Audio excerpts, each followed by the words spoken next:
राजनपुर गांव में एक मोहन नाम का बूढ़ा आदमी अपनी बेटी के साथ रहता था। मोहन की जिंदगी मुश्किलात में घिरी पड़ी थी। वो जंगल से लकड़ियां काटकर उससे गुजारा करता था,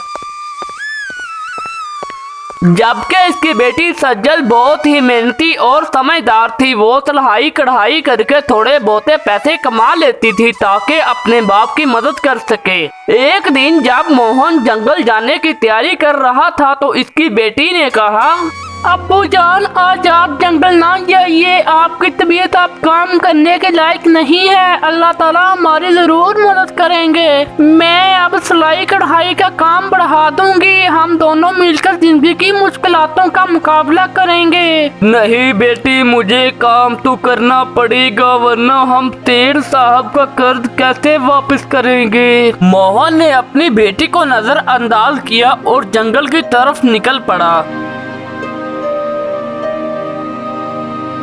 शाम को जब वो घर वापस आया तो अपनी बेटी से कहने लगा, अरे बेटी, जल्दी से खाना लगाओ, मुझे बहुत भूख लगी है। अब्बू जी, मैं अभी खाना लेकर आती हूँ। खाना देकर इसकी बेटी सज्जल अपने बाप मोहन को कहने लगी, अब्बू जी, आप किसी से थोड़े से पैसे उधार लेकर शेर साहब का कर्ज वापस क्यों नहीं करते? बेटा, बुरे वक्त में अपने रिश्तेदार या कोई काम नहीं आया, फिर ये गैर कैसे हमारी मदद करेंगे। मेरा कोई दोस्त या रिश्तेदार भी इतना नहीं अमीर कि वो हमारी मदद कर सके। उस सूदखोर के पैसे जल्द ही वापस करने होंगे, वरना वो आपको ऐसे ही जलील करते रहेंगे। मोहन बहुत ही गरीब था। उसको समझ नहीं आ रही थी कि वो अपना कर्ज कैसे चुकाए। अगले दिन जब मोहन जंगल में लकड़ियां काट रहा था तो इसकी मुलाकात एक अजनबी जिहान के साथ होती है।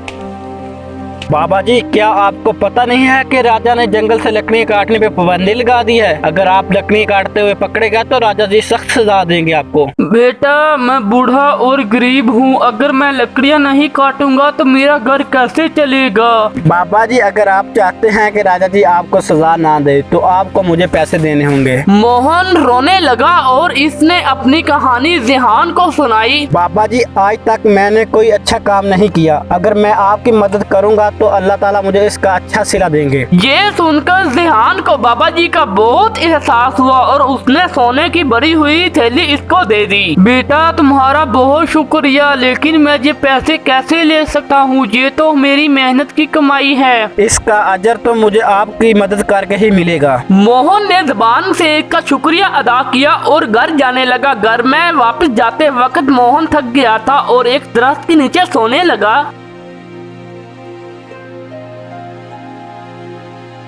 जब मोहन दरख्त के नीचे सो रहा था तो एक राजू नाम का शख्स वहां आया और सोने की थैली चोरी करके वहां से भाग गया। कुछ देर के बाद जब मोहन की आंख खुलती है तो सोने की थैली वहां मौजूद नहीं होती। तो वो ये सब देखकर बहुत ही परेशान हो जाता है। अल्लाह, मैंने तो सोने की थैली जहाँ रखी थी, पर यहाँ से कहाँ चली गई, कुछ समझ नहीं आ रहा।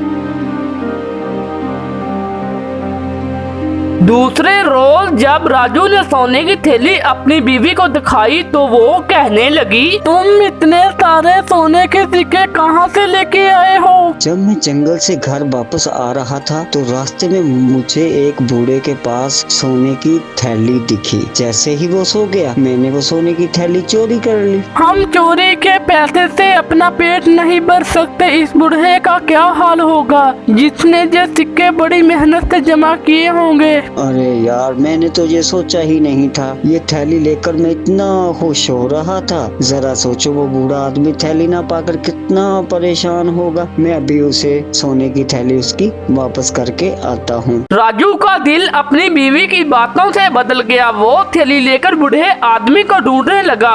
आखिरकार इसने मोहन को ढूंढ ही लिया और इसको थैली वापस करते हुए कहा, अरे बाबा जी, मुझे माफ कर दे। मैं गरीब हूँ और भूख से मजबूर होकर ये थैली वापस करने आया हूँ। मेरी बीवी ने मुझे समझाया, इसलिए मैं ये थैली वापस करने आया हूँ। कोई बात नहीं बेटा, आइंदा याद रखना कि चोरी किए हुए पैसे में इतना सुकून नहीं है जितना कि मेहनत से कमाए हुए पैसे में सुकून है। अगले ही दिन सेठ साहब पैसे लेने मोहन के पास पहुंच जाता है। अबे मोहन, अगर तूने पैसे न दिए तो मैं तेरी बेटी को जरमात बना लूंगा और तुम्हें भी। ये लो, हमने तुम्हारा कर्ज अदा कर दिया है, अब तुम हमें परेशान मत करना। सेठ साहब चुपचाप सिक्के लेकर घर चला गया। इस तरह मोहन को इसके सब्र का फल मिल जाता है और इसकी मुश्किलात भी खत्म हो जाती हैं।